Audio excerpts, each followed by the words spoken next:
Jeudi 15 avril 2021, première destination, le Gabon avec le quotidien L'Union.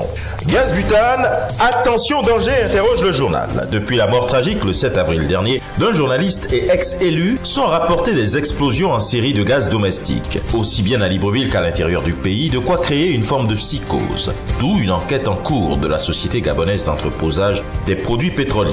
Elle devrait permettre de déterminer la source de ces incidents, bouteilles de gaz ou équipements ménagers.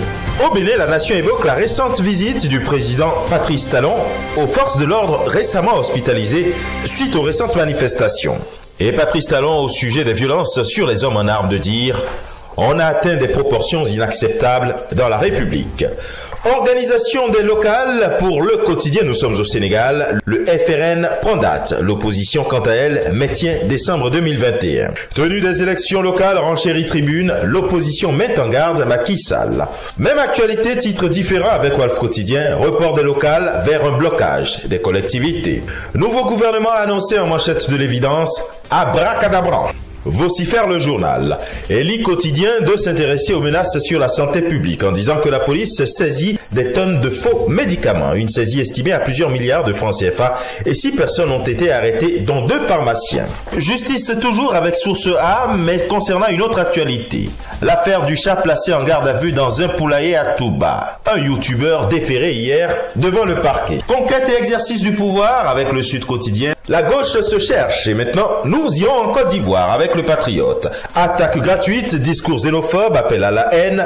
Que veut vraiment Simone Gbagbo, interroge le journal. Le Jour Plus, lui, installe ses lecteurs du côté de l'Assemblée nationale, en revenant sur la formation du bureau qui a eu lieu hier. Le journal propose dans ses colonnes la liste des 27 élus et des 4 présidents des groupes parlementaires. De l'Assemblée nationale, nous rejoignons maintenant le Sénat avec le nouveau réveil, qui se demande si cette chambre parlementaire serait en plein viol de la Constitution quant à l'ouverture de sa session mardi. Bélier intrépide écrit « Attaque gratuite et infondée contre le PDCI-RDA ». Le journal demande pourquoi Bélier dérange tant le RHDP. Et pour Fraternité Matin ce jour, il est question de la mise en œuvre du programme Côte d'Ivoire solidaire. Patrick Hachi rencontre le secteur privé. Au Cameroun, le jour se demande où va l'argent de la dette du pays. Le ratio de l'endettement public va de nouveau progresser en 2021 et culminera à 45% du produit intérieur brut du pays.